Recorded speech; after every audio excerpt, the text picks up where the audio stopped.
On Issues and Insiders today, we get a glimpse of Korea's history through the eyes of a renowned scholar who seeks to highlight aspects of the country's past from a fresh perspective. Welcome to Issues and Insiders. Today, we touch upon parts of Korea's history as seen through the eyes of a foreign scholar who has been studying the country's past and its language for almost 60 years.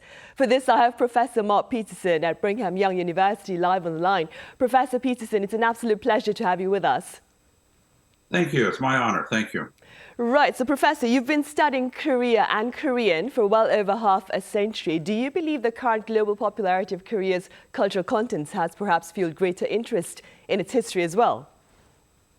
Oh, yes, for sure. Our enrollments at our university and all across the United States in Korean language, and of course, Korean history follows that, but our language enrollments have jumped by 6 times. And Korean the language is the only growth language in the United States. All the other languages are declining in numbers, but Korean is growing. Professor Peterson, how important do you suppose is it to promote awareness about Korea's history overseas? Well, Korea is a very good example of a lot of things that other nations can learn about. The obvious case is economic development.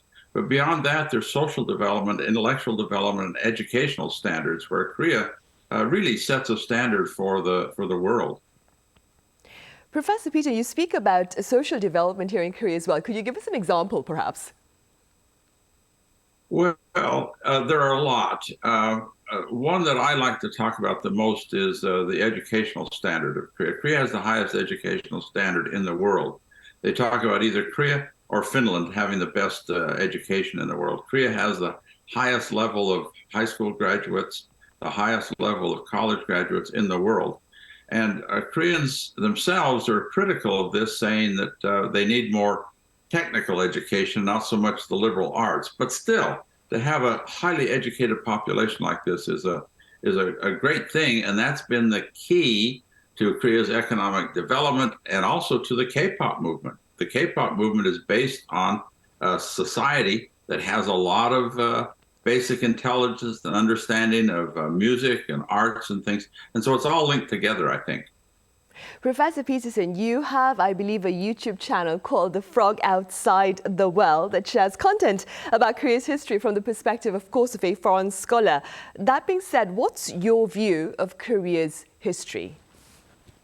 Well, I have a different view. That's why I call my channel The Frog Outside the Well.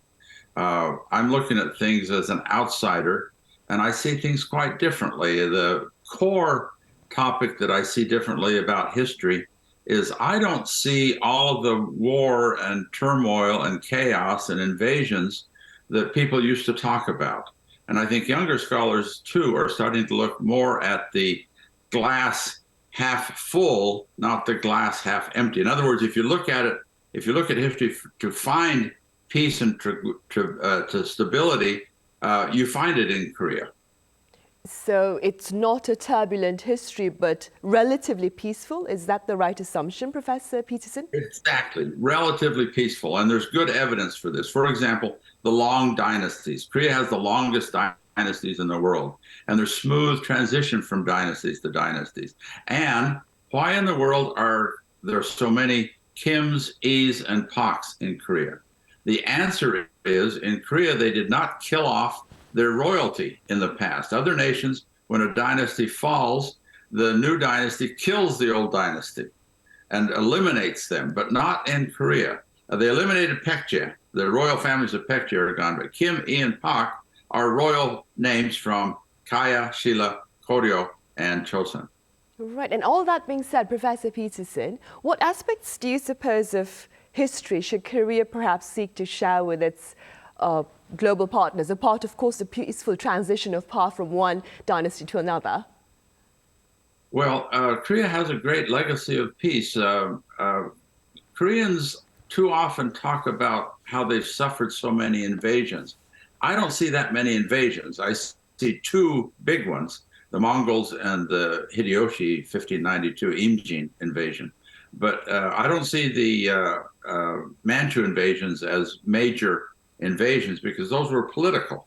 Once they got what they wanted, they left. They didn't go through marauding the countryside and killing lots of people and stealing everything they could steal. That's what the Japanese did. That's what the Mongols did, but not the Manchus. So I don't see that there are all that many invasions, but more importantly, Korea has never invaded another country. And how many countries in the world can say that? See, so that's a great symbol of Korea as a peaceful nation, which is a good message to send to the world, I think. Right, indeed.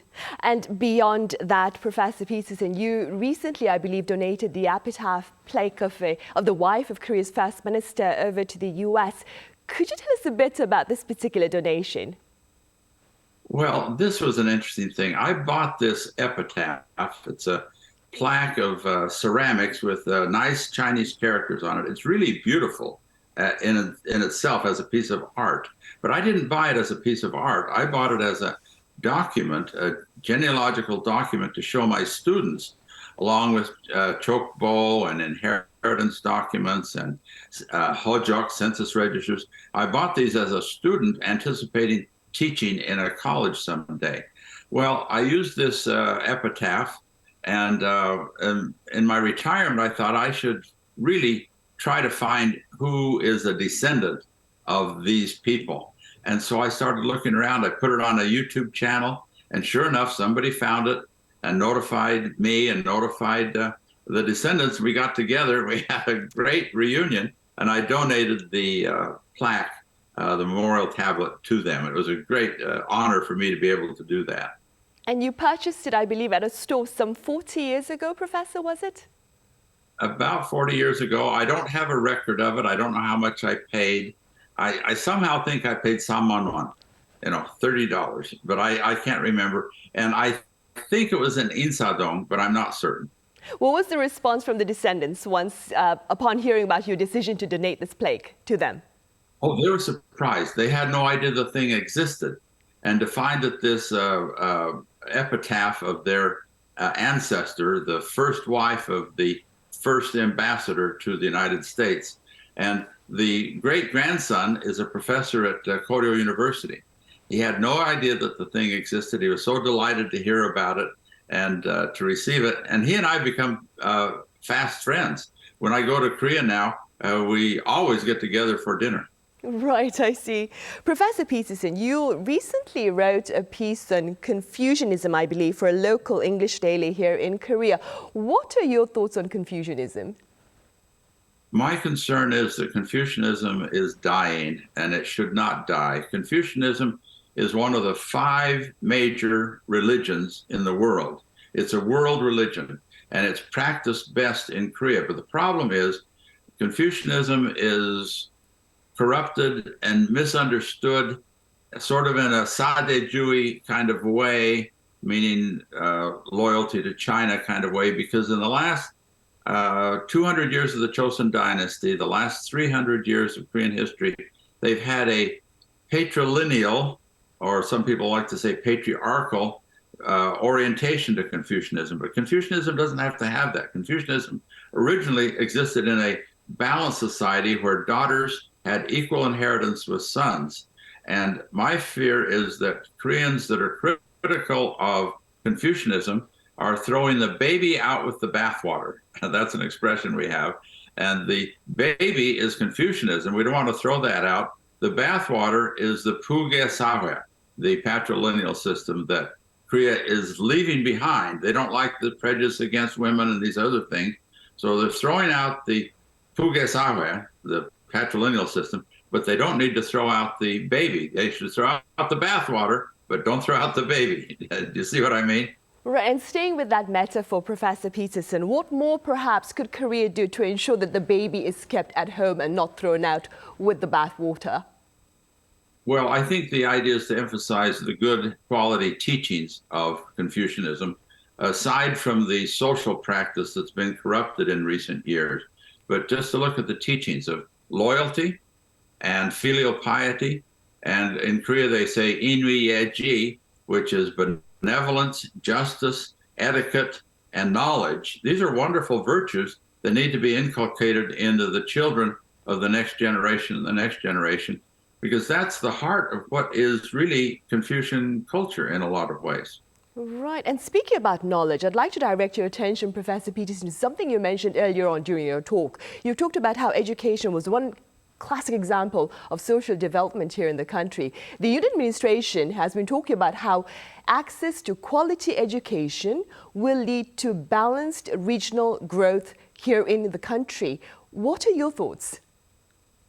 Oh, absolutely. I'm a big supporter of education, all kinds of education, technical as well as liberal arts and science. I believe that, and in the area, Japan and China are following along. And, you know, the more educated your population, the greater chance you have of peace and cooperation because you have economic opportunities, you're going to cooperate and do things together. But in nations of the world that have low educational standard, you also see turmoil and border conflict and these sorts of things. So I see education throughout East Asia as a key to a peaceful and prosperous future. Right, and staying with education, but perhaps extending its boundaries.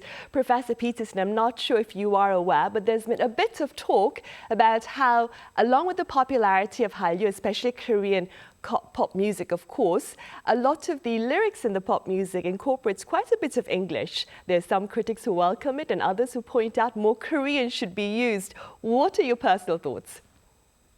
The more English, the more mixed, the more international, the better. I've seen over the years in Korea a movement to strike down foreign words. Let's use our pure Korean. And you say that, but look at all the signs you see around Korea. When I first went to Korea in 1965, the signs were all in Chinese. Now they're purely Hangul or English. There are a lot of English signs around.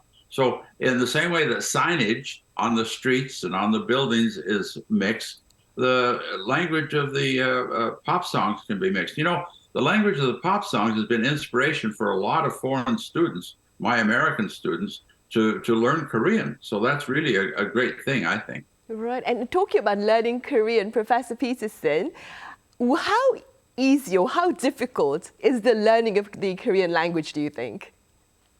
Right, I see it from your expression. It's a tough language, right, Professor? It is really a tough language. I die every day trying to figure out what people are saying. If the sentences are simple and clear and in a field that I understand, I'm fine. But if you get into some fields I don't understand and get into complicated things and technical things and modern slang, I'm lost. And so I've been at this for 58 years, and I'm still lost from time to time. And I'll admit it, I'm not a know-it-all, but I keep trying. And it's a lot of fun. It's a great language. It's really, really interesting. So I keep at it like a student that I started 58 years ago. Right, I see, 58 years ago, oh my. Professor Peterson, now, speaking within your capacity, of course, as a professor, what would you say are the aspects of Korea itself that students today are more interested in, apart from Hallyu, of course?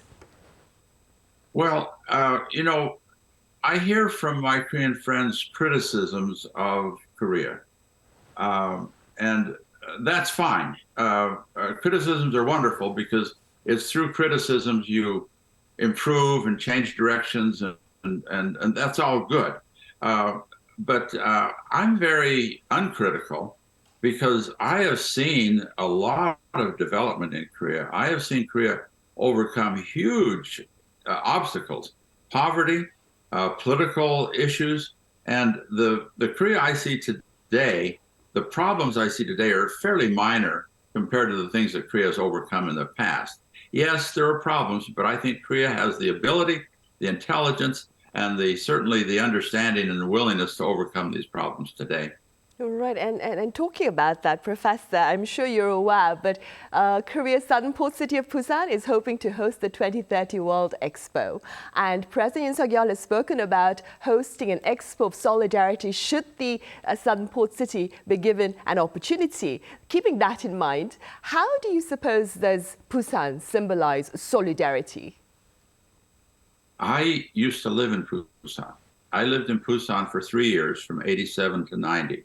And Busan's a wonderful city, and it has improved so much. It was wonderful back when I was there, but Busan was caught between the mountains on one side and the ocean on the other side, and these little narrow strips of land.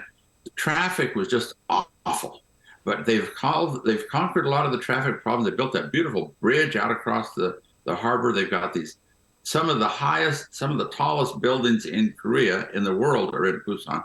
So I think Busan is a great example of prosperity and how to overcome problems and how intelligence and technology can get into an area and fix it, make it more livable. So I'm really excited about the Busan Expo. I think Busan's a great example of success in this modern world. Right. And talking about success, Professor Peterson, what more perhaps can be done to perhaps offer those interested more access to resources on Korea and Korean? Well, I'm active on YouTube, and I'm active on YouTube for a reason, and that is to spread the good news about Korea and to try to correct some mistaken ideas about Korea.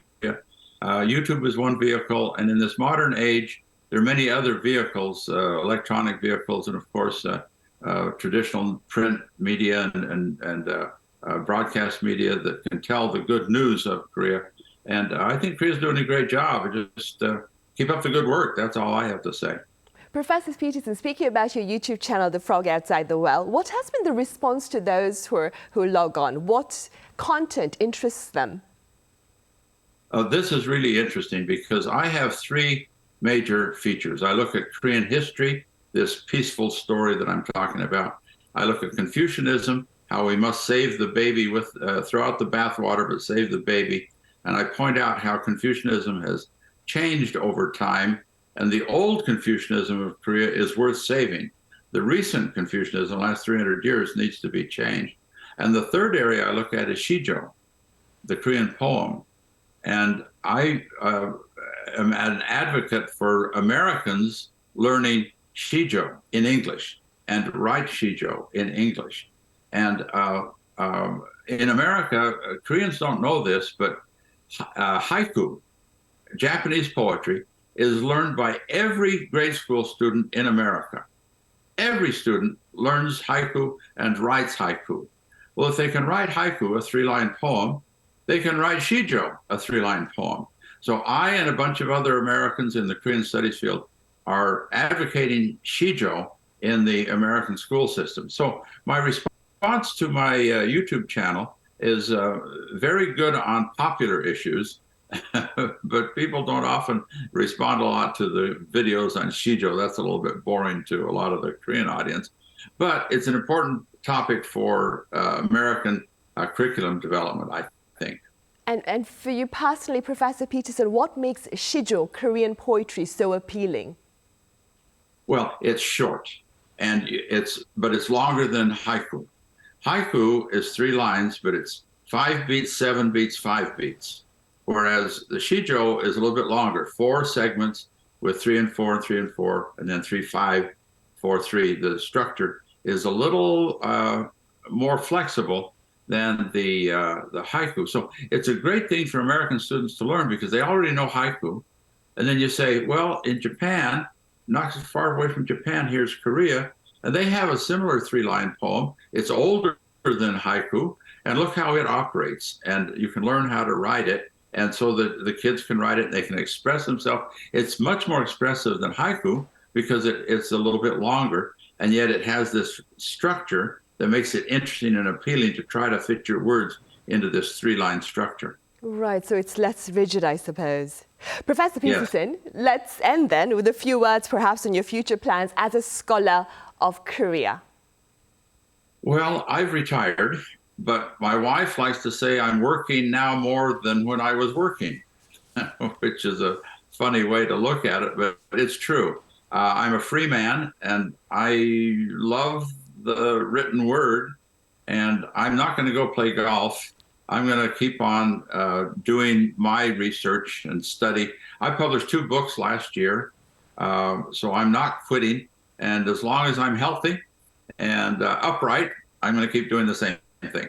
That is great to know, Professor Peterson. Thank you so much for your time and your thoughts today. Thank you. It's a pleasure to see you. Right, well, that brings us to the end of this week's editions of Issues and Insiders. Thank you for watching. Have a great weekend.